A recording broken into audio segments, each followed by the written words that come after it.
মানবাধিকার কমিশনের অফিস খুলবে, কার্যালয় খুলবে, তো এখানে তারা মানবাধিকার নিয়ে কথা বলবে। মানুষের অধিকার ক্ষুণ্ণ হবে না, মানুষ গুম খুন হবে না, মানুষের অধিকার রক্ষার্থে তারা কাজ করবে, এটা তো ভালো। আপনারা মনে করেন এরা আসলে মানবাধিকার প্রতিষ্ঠা হবে? মানবাধিকার প্রতিষ্ঠা হবে না, বরং পতিতালয় প্রতিষ্ঠা হবে। এরা আমাদের মেয়েদেরকে পতিতা বানাবে। সমাজের যে সমস্ত ঘরে ঘরে এখন তালাকের ছড়াছড়ি চলছে, যে সমস্ত নারী আর পুরুষের মাঝে তালাক হয়ে যায় বিভিন্ন কারণে, এটা আরেক মহাবেদী। এই সমস্ত নারীরা ওই চলে যাবে, এরপরে যে সমস্ত নোংরামি স্বভাবের মানুষগুলো ব্যবসা করে তারা নিয়ে তাদেরকে পতিতালয়ে বিক্রি করবে, আর মানবাধিকার প্রতিষ্ঠা হবে। এটা মানবাধিকার প্রতিষ্ঠা? বরং তারা পতিতা ওপেন করবে, পতিতালয় ওপেন করে আপনার আমার মেয়েদের, সমাজের মেয়েদের, দেশের মানুষের চরিত্র হরণ করবে। এজন্য আমরা প্রত্যেকেই আপন আপন জায়গা থেকে, যার ভিতরে ন্যূনতম ঈমান আছে, প্রত্যেকের দায়িত্ব ঈমান। রাসূল বলেছেন, মান রাআ মিনকুম মুনকারান ফালইয়ুগাইয়িরহু বিয়াদি। যে কেউ অন্যায় দেখো, শুধু হুজুরদের দায়িত্ব না, হুজুররাই প্রতিবাদ করবে। প্রত্যেক নাগরিক, প্রত্যেক মুসলমান, আমি বলবো মুসলিম অমুসলিম সবার দায়িত্ব। অমুসলিমরাও কি চায় তাদের মেয়েরা, কোনো সভ্য মুসলিম মানুষও তো চায় না তার মেয়ে পতিতালয়ে যাক আর নোংরামি করুক, কেউ চায় না। অর্থাৎ প্রত্যেক সচেতন নাগরিকের দায়িত্ব এর বিরোধিতা করা, এর বিপক্ষে দাঁড়ানো, মিডিয়ার সামনে নিজেদের অবস্থান পেশ করা। আচ্ছা, মানবাধিকার কমিশনের যে কার্যালয়, এটা আমাদের দেশে কেন? শক্তিশালী দেশগুলোতে তারা কেন, তাদের কোনো অফিস নাই কেন? চীনে, ভারতে যেখানে মানবাধিকার লঙ্ঘন হচ্ছে, মুসলমানদের ঘরে ঢুকে ঢুকে ফ্রিজে যদি গোশত পাওয়া যায়, সেই মুসলমানদেরকে টেনে হেঁচড়ে এনে বাহিরে এনে হত্যা করে, তো সেখানে মানবাধিকার লঙ্ঘন হচ্ছে। ওখানে কেন মানবাধিকার অফিস, কমিশনের অফিস খুলে মানবাধিকারের পক্ষে কথা বলে না তারা? চীনের উইঘরে মুসলমানদের কথা জানেন না আপনারা? বছরকে বছর ধরে, যুগ যুগ ধরে মুসলমান নির্যাতিত, নিপীড়িত। চীনে কেন মানবাধিকার কমিশনের সে অফিস তারা খুলে নেয়? চীনের মানুষের মানবতার পক্ষে কেন কথা বলে না? মায়ানমারের মুসলমানদের অবস্থা কি? কত বছর ধরে মায়ানমারের মুসলমান নির্যাতিত, অফিস নাই কেন? যদি মানবাধিকার কমিশনের মূল টার্গেটই হতো মানবাধিকার প্রতিষ্ঠা করা, মানুষের অধিকার প্রতিষ্ঠার যদি মূল টার্গেটই হতো, তো অবশ্যই তারা ভারতে, চীনে, মায়ানমারে, আরও যে সমস্ত দেশগুলোতে মুসলমান মানুষের মানবতা বিরোধী আইন, মানবতা বিরোধী কাজ চলছে, সেখানে অবশ্যই তারা অফিস খুলে এই বিরুদ্ধে কাজ করতো। আমাদের দেশে গত 16 বছর পর্যন্ত মানবতা বিরোধী কত কাজ হয়েছে, গুম খুন হত্যা কত কিছু হলো, কোথায় ছিল তারা তখন? সেটা মানবতা বিরোধী কাজ হয় না? তখন কেন অফিস খুলেন না? আল্লাযী আরসালাহুল্লাহু তাআলা ইলা কাফফাতিন নাসি মুআল্লিমা। اللهم فصل وسلم عليه وعلى آله وصحبه وأزواجه وذرياته وعلماء أمته وفقهاء ملته ونجباء طريقته أجمعين. أما بعد فأعوذ بالله من الشيطان الرجيم. بسم الله الرحمن الرحيم. إن الله يأمر بالعدل والإحسان وإيتاء ذي القربى وينهى عن الفحشاء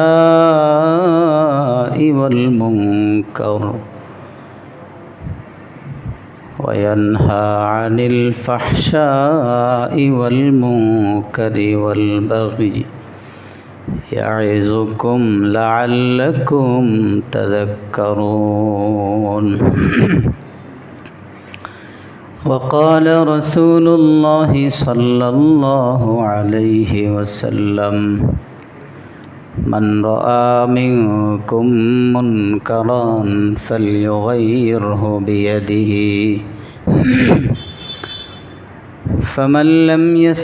من رأى منكم منكرا فليغيره بيده فمن لم يستطع فبلسانه ومن لم يستطع فبقلبه أو كما قال رسول الله صلى الله عليه وسلم মুহাব্বতের সাথে পড়ুন আল্লাহুম্মা সাল্লি আলা মুহাম্মাদিন ওয়া আলা আলি মুহাম্মাদ কামা সাল্লাইতা আলা ইব্রাহিম ওয়া আলা আলি ইব্রাহিম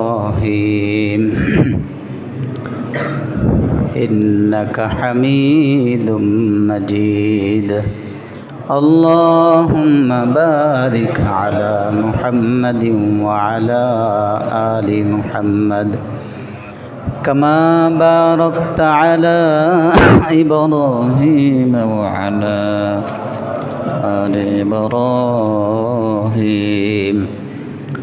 إنك حميد مجيد الحمد لله ثم الحمد لله রব্বুল আলামিনের দরবারে আলিশানে অসংখ্য গণিত শুকর, যিনি আমাদেরকে তার অসংখ্য গণিত বান্দাদের মধ্য থেকে বাছাই করে তার ঘরের মেহমান হওয়া, তার ঘরে হাজিরি দেওয়ার সুযোগ তৌফিক দান করেছেন। আলহামদুলিল্লাহ। আসি নাই আমরা, আমাদেরকে আনছেন আল্লাহ, ঠিক না?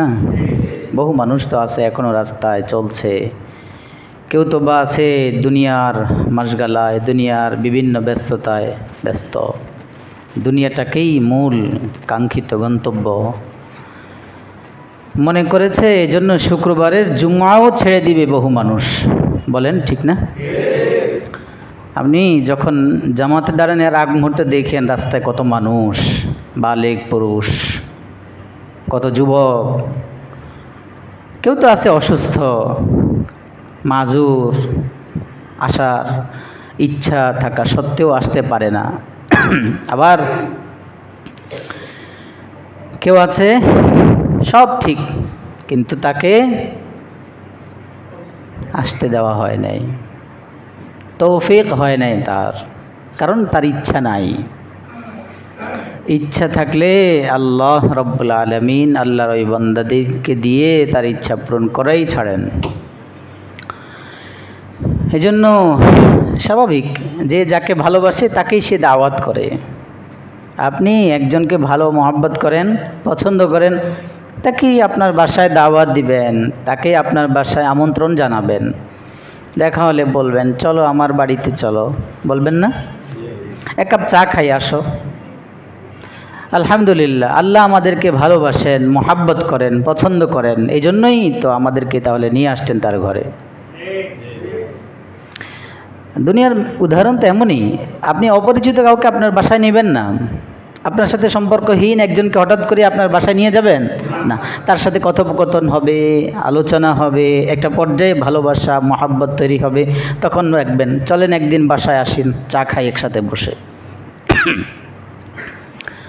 তাহলে আল্লাহ আমাদেরকে যে মহব্বত করেন, ভালোবাসেন, এর জ্বলন্ত প্রমাণ হলো আল্লাহ রব্বুল আলামিন আমাদেরকে তার ঘরে নিয়ে এসেছেন। আলহামদুলিল্লাহ, আলহামদুলিল্লাহ।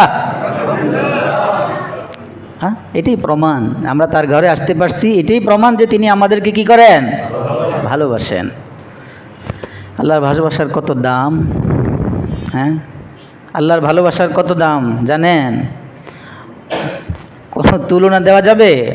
7 আসমান 7 জমিন জান্নাত 8টা সব কিছু এক জায়গায় রেখে বিক্রি করলেও তো আল্লাহর এক মুহূর্তের বান্দার প্রতি ভালোবাসার মূল্য দেওয়া যাবে? এর চাইতে অসংখ্য অগণিত গুণ বেশি মহাব্বত আল্লাহর ভালোবাসার মূল্য। আপনাদেরকে তো আল্লাহ মহাব্বত করে নিয়ে আসছেন, এটা শুকরগুজার হওয়া চাই। তাহলে আল্লাহ সবসময় নেক কাজে সুযোগ দিবেন, তৌফিক দিবেন, বারবার নেক আমলের সুযোগ দিবেন।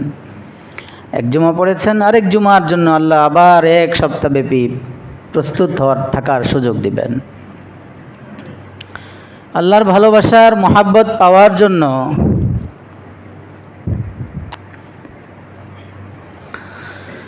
আল্লাহ মাফ করে দেন, 3 জিনিস জরুরি। আল্লাহ রব্বুল আলমিনের মহাব্বত লাভের জন্য কয় জিনিস জরুরি? মানে 3টা কাজ করতে হবে। কয়টা কাজ? নাম্বার 1, কাসরতে যিকরুল্লাহ। নাম্বার 2, সোহবতে আহলুল্লাহ। 3, তাফাক্কুর ফি নিআমিল্লাহ। আল্লাহর মহাব্বত লাভের জন্য 3টা কাজ যে করবে তার দিলে আল্লাহর মহাব্বত, নূর, ভালোবাসা বসবেই ইনশাআল্লাহ। কি সেই 3 কাজ? 1 নম্বর, কাসরতে যিকরুল্লাহ। আল্লাহ রব্বুল আলামিনের জিকির বেশি বেশি করা। ইয়া আইয়ুহাল্লাযীনা আমানু যকুরুল্লাহা যিকরান কাসীরা। ইয়া আইয়ুহাল্লাযীনা আমানু যকুরুল্লাহা যিকরান কাসীরা। আল্লাহ নিজেই বলেন, আমাকে অল্প স্মরণ করলে হবে না, আমাকে অনেক বেশি বেশি স্মরণ করতে হবে। আচ্ছা বলেন, সারা দিনে কতবার আল্লাহকে স্মরণ করি? 5 ওয়াক্ত নামাজ পড়লে 5 বার, আর না পড়লেই 5 বারও না।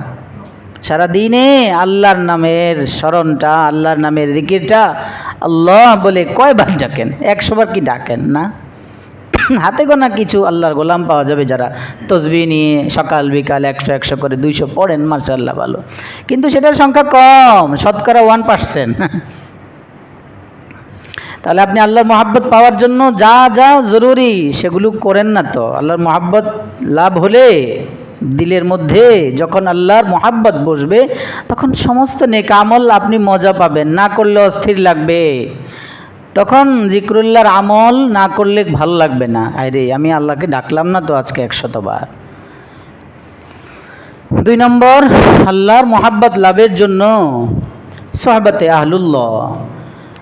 যাদের দিলে আল্লাহর মহাব্বত আছে তাদের জুতা সোজা করতে হবে, তাদের কাছে যাওয়া আসা করতে হবে, তাদের সাথে সুসম্পর্ক রাখতে হবে, তাদের শ্রদ্ধা, ভক্তি, ভালোবাসা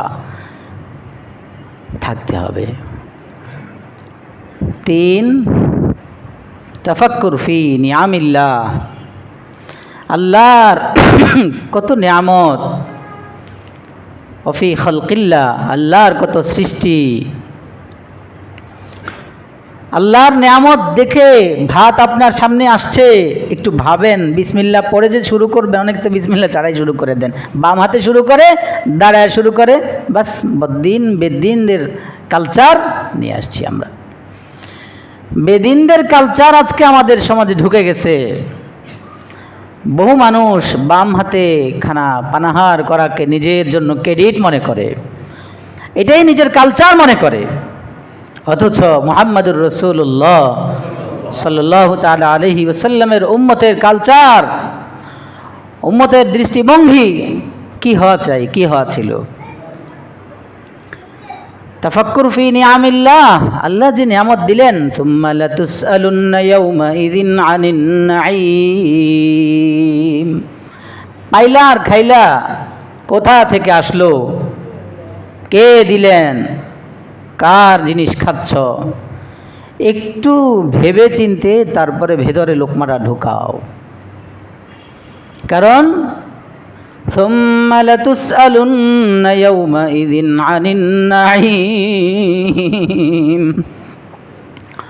সুম্মা লাতুসআলুন্না ইয়াউমাইযিন আনিন নাঈম।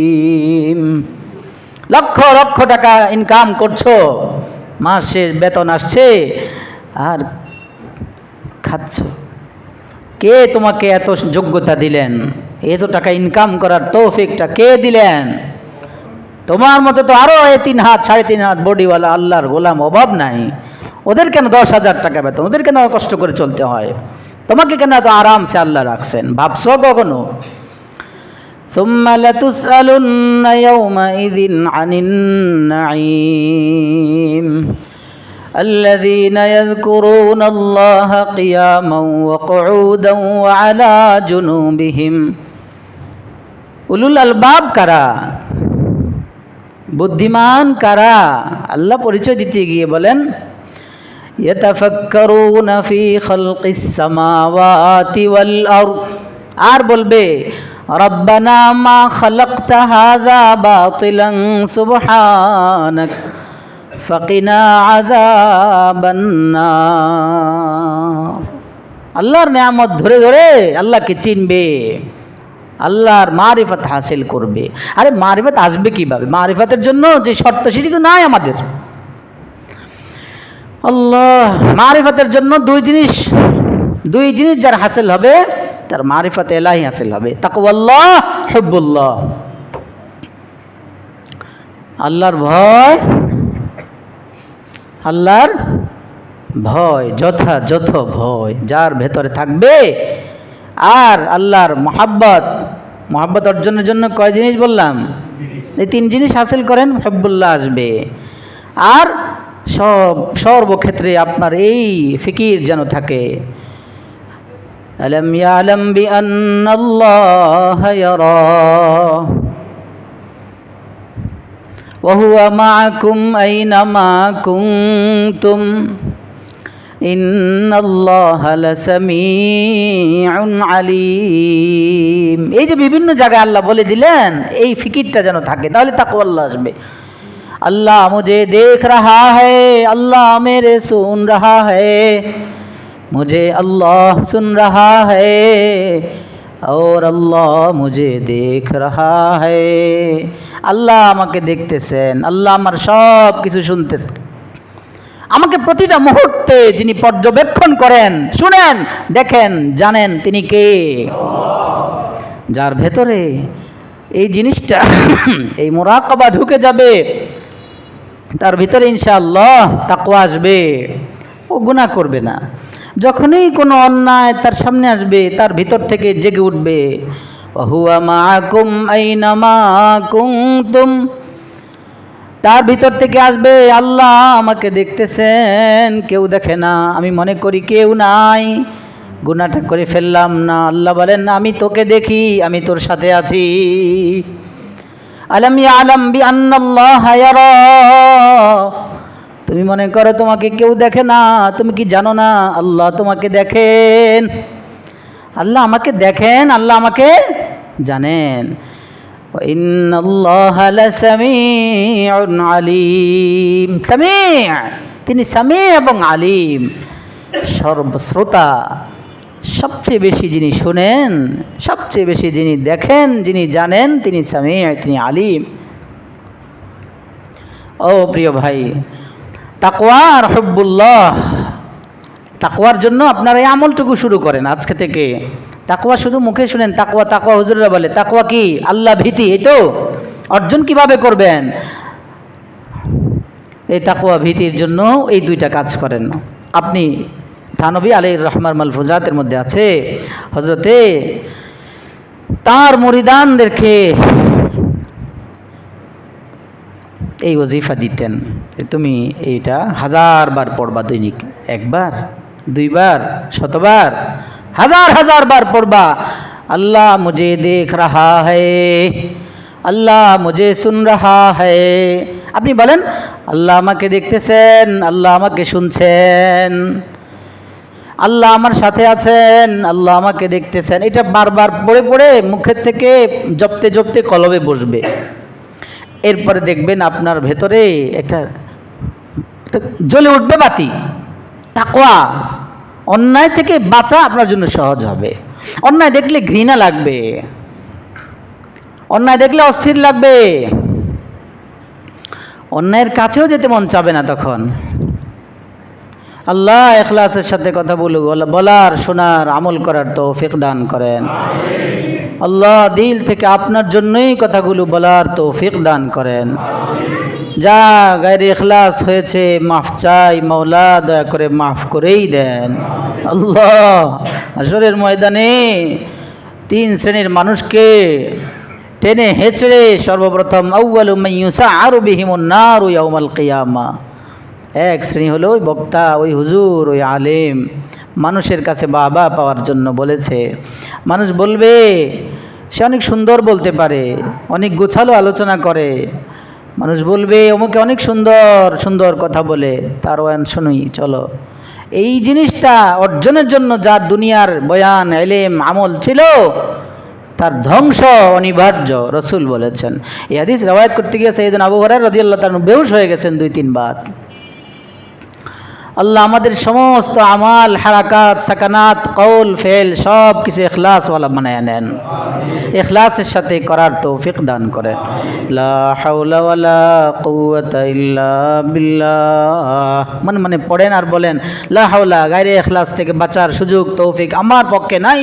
ওয়ালা কুওয়াতা ইল্লা বিল্লাহ। আল্লাহ আপনি তৌফিক দিলেই অবশ্যই আমি 100% ইখলাসের সাথে আমল করতে পারবো আপনার তৌফিক দিলে। লা হাওলা ওয়ালা কুওয়াতা ইল্লা বিল্লাহ, লা হাওলা ওয়ালা কুওয়াতা ইল্লা বিল্লাহ, লা হাওলা ওয়ালা কুওয়াতা ইল্লা বিল্লাহিল আলিয়্যিল আযীম। গুনাহ হয়ে গেছে, বাস সাথে সাথে ইস্তেগফার পড়েন আর লা হাওলার আমল করেন মনোযোগ সাথে, চোখটা বন্ধ করে। লা হাওলা, আল্লাহ এই গুনাহ থেকে বাঁচা আমার পক্ষে সম্ভব না। ওয়ালা কুওয়াতা আলা তাআ, আল্লাহ গুনাহ থেকে বেঁচে নেক আমল করা, গুনাহ থেকে বেঁচে থাকা এটাও আমার পক্ষে সম্ভব না আপনার তৌফিক ছাড়া। ইল্লা বিল্লাহ, আল্লাহ আপনার তৌফিক হলে গুনাহ থেকে বাঁচাও সহজ আমার জন্য, আমল করাও সহজ। লা হাওলা খুব বেশি বেশি পড়বেন আর আল্লাহর কাছে চোখের পানি ফেলেন। তো প্রিয় ভাই, বলছিলাম তাকওয়া অর্জনের জন্য কি লাগবে? সব সময় এই মুরাকাবাটা করেন। আমাদের সমস্ত আকাবিরদের মুরব্বী থানবী আলাইহির রহমান এই মালফুজাত, এই আমলটুকু আপনিও আনেন আপনার ভিতরে। আল্লাহ আমাকে দেখতেছেন। যখনই কোনো গুনাহ আসবে সাথে সাথে আগের থেকে আপনি জপতে থাকেন, এই আমলটা আপনার মুখে নিয়ে আসেন, দেখবেন কলবে বসবে ইনশাআল্লাহ। এরপরে আপনার জন্য গুনাহ থেকে বাঁচা সহজ হবে ইনশাআল্লাহ। তাহলে তাকওয়া অর্জনের পদ্ধতিটা বুঝে আসছে? হ্যাঁ, সবার বুঝে আসছে? তবে আগের থেকেই গুনাহ থেকে বাঁচার ফিকির থাকা, গুনাহ হবে সম্ভাবনা আছে, এই জিনিস মাথায় রেখে আগের থেকে গুনাহ থেকে, যেটাকে রিয়াজত বলে। মানে করেন আপনি রাস্তা দিয়ে বের হলে তো গুনাহ হবেই, রাস্তা দিয়ে বের হলে তো কি হবে? বেগানা নারী বাজারে ঘাটে রাস্তায় বিভিন্ন জায়গায়, গার্মেন্টস তো অবস্থা করুন। আল্লাহ, যে সমস্ত ভাইরা গার্মেন্টসে চাকরি করেন, অনেকে চেষ্টা করেন বাঁচার জন্য, তাদেরকে চেষ্টায় সফল কাম করেন, আমিন। আর যারা চেষ্টা করতে পারেন না এখন, তাদেরকে চেষ্টা করার তৌফিক দান করেন। রিজিকের জন্য যান, ঠিক আছে, কিন্তু এখানেও তো ইসলাম আছে। জিজ্ঞেস করেছেন কখনো?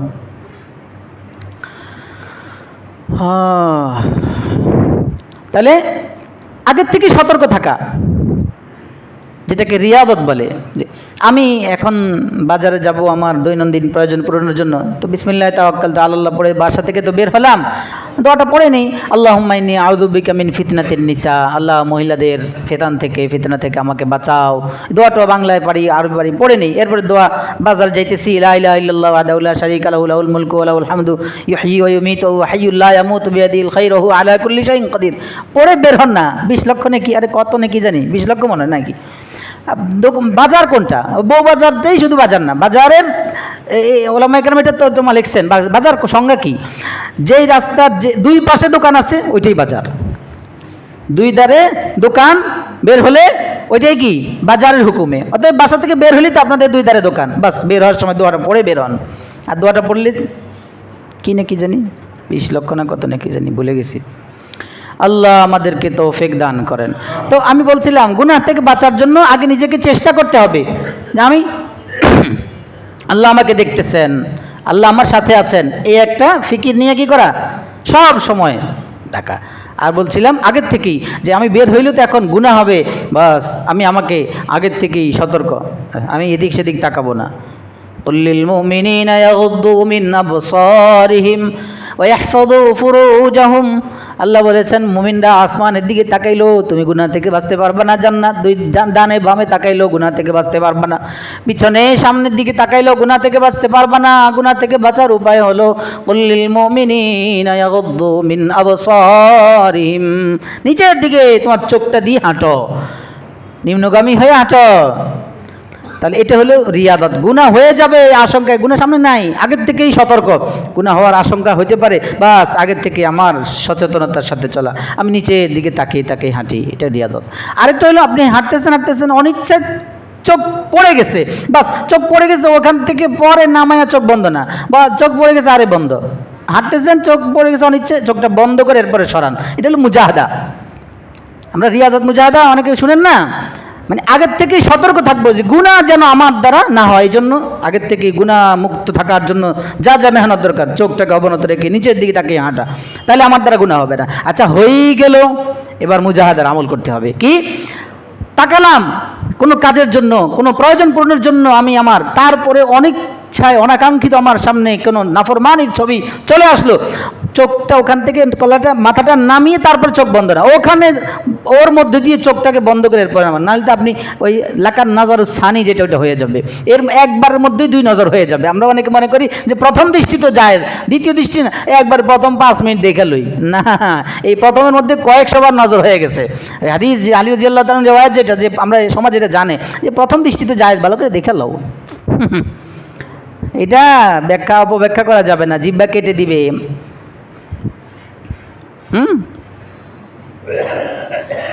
ফালিয়াতাবাওয়া মাকআদাহু মিনান নার, তার ঠিকানা জাহান্নাম, রাসূল বলেছেন মান কাযাবা আলাইয়া মুতাআম্মিদান ফালিয়াতাবাওয়া মাকআদাহু মিনান নার। অপব্যাখ্যা করে এটা একটা ব্যাখ্যা, তার রাসূলের প্রতি মিথ্যারোপ করার ব্যাখ্যা এটা একটা অপব্যাখ্যা।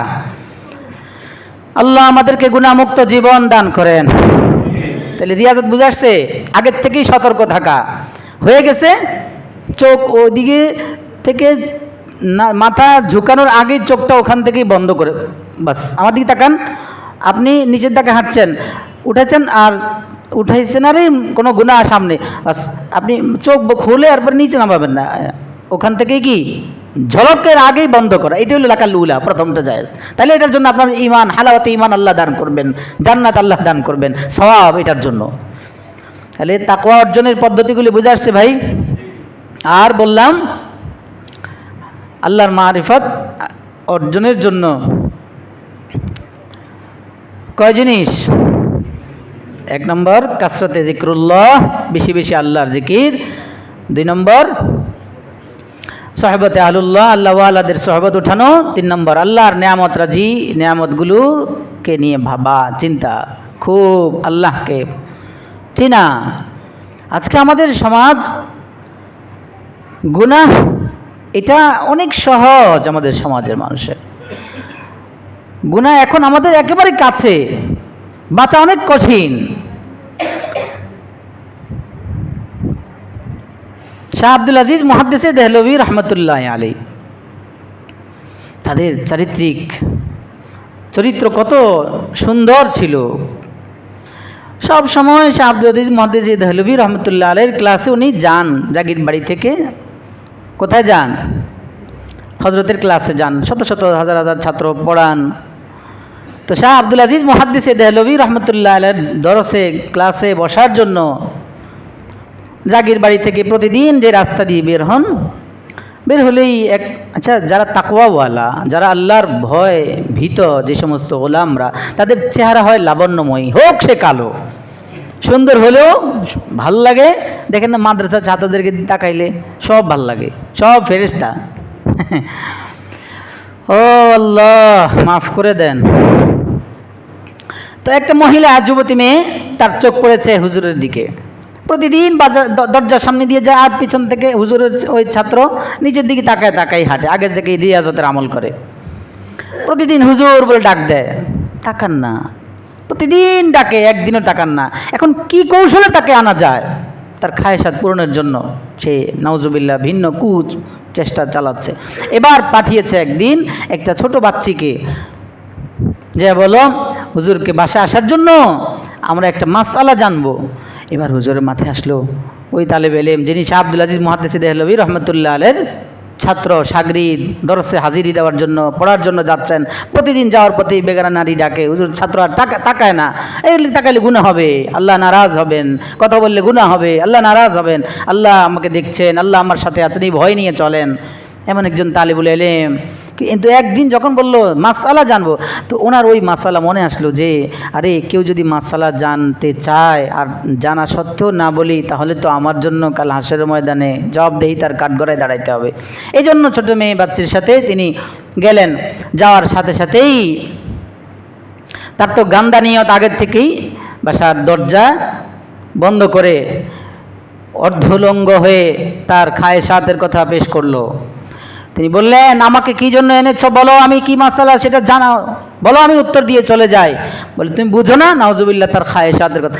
এবার তিনি বললেন, আল্লাহ এই বিপদে তো পড়েছি, এটা তো তোমার হুকুমেই আমি এই বিপদে পড়েছি, এখন তোমার হুকুমেই আমি এখান থেকে বাঁচতে পারবো। আল্লাহর প্রতি তাওয়াক্কুল করেছেন, আল্লাহ বাঁচাও, বিপদে পড়েছি, সেটাও তোমার হুকুমে, বিপদ থেকে উদ্ধার করে নেওয়ালাও তুমি। এই ভাই, চেষ্টা করলে উপরওয়ালা ওই চেষ্টায় সফল কাম বানান, কোনো সন্দেহ নাই। আপনি গুনাহ থেকে বাঁচার চেষ্টা করেন, শুরু করে দেন, আল্লাহ আপনাকে তৌফিক দিবেনই, কারণ এটা তো আল্লাহ চান আপনার কাছে। এবার আল্লাহ দিলের মধ্যে ইলকা করলেন, বান্দা বলো আমার ইস্তেঞ্জায় ধরেছে, আমি ফ্রেশ হয়ে আসি, ওয়াশরুম থেকে সাফ হয়ে আসি, যাও।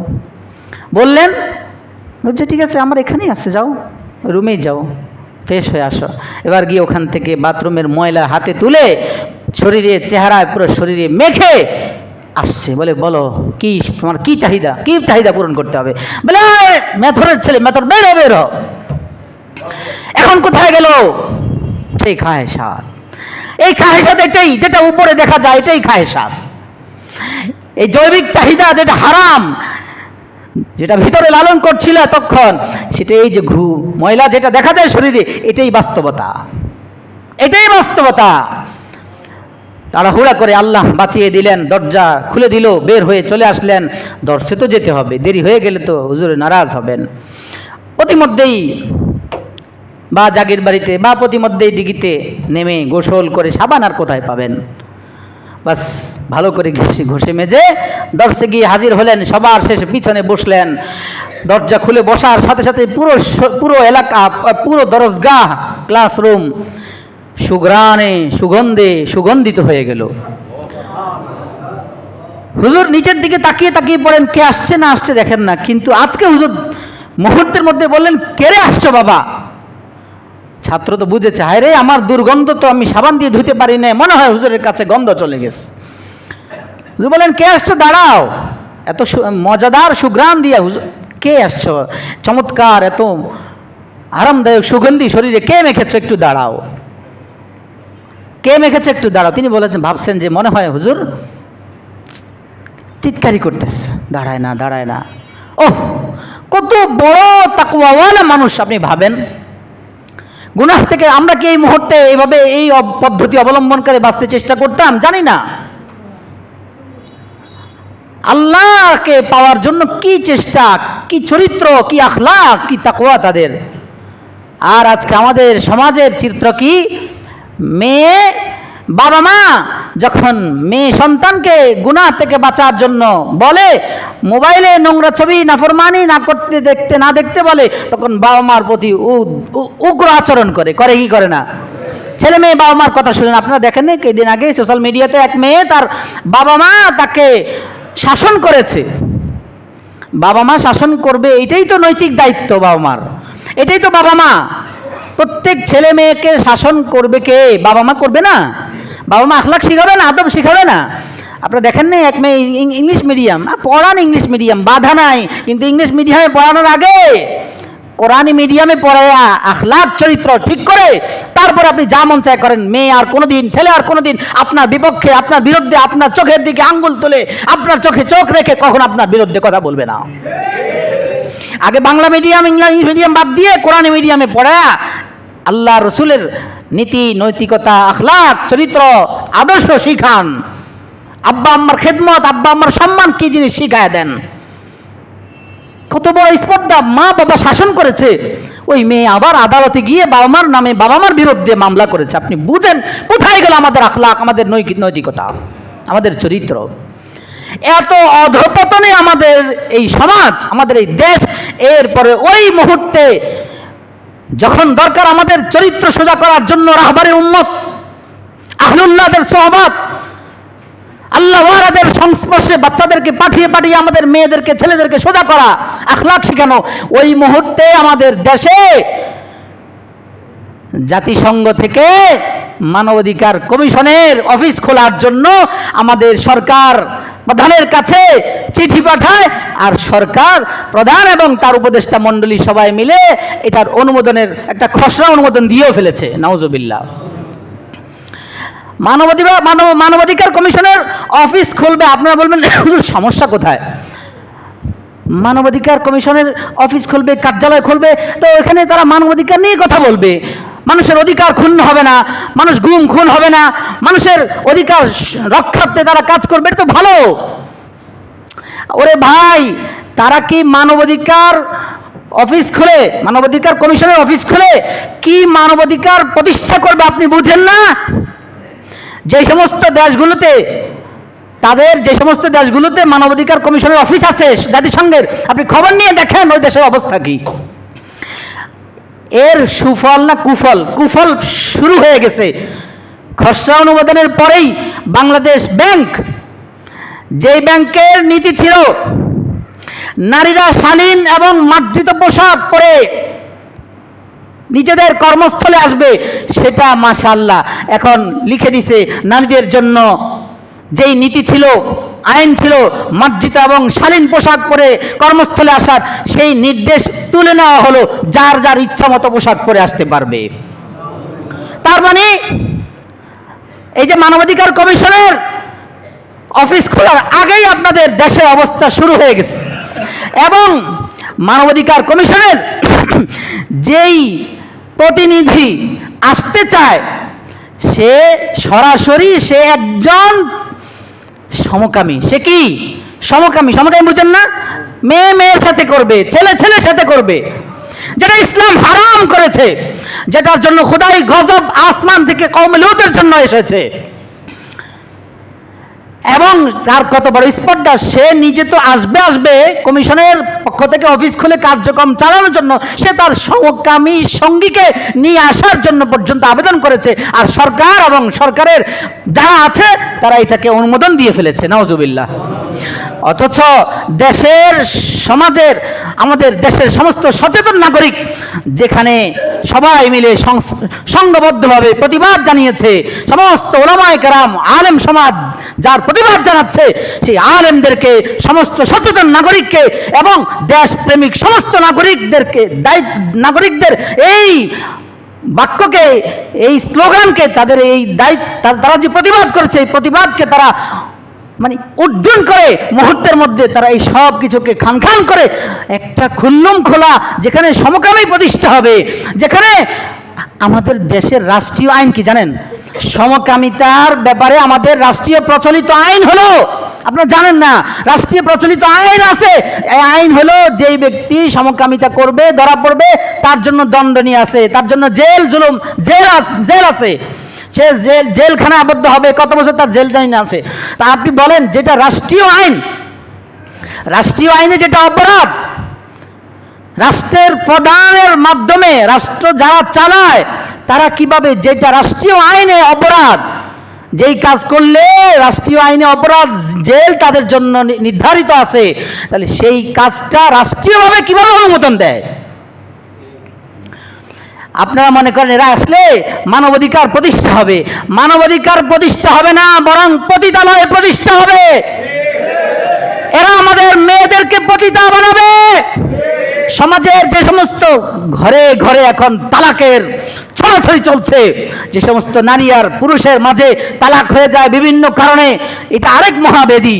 এই সমস্ত নারীরা ওই চলে যাবে এরপরে যে সমস্ত নোংরামি স্বভাবের মানুষগুলো ব্যবসা করে, তারা নিয়ে তাদেরকে পতিতালয়ে বিক্রি করবে, আর মানবাধিকার প্রতিষ্ঠা হবে। এটা মানবাধিকার প্রতিষ্ঠা?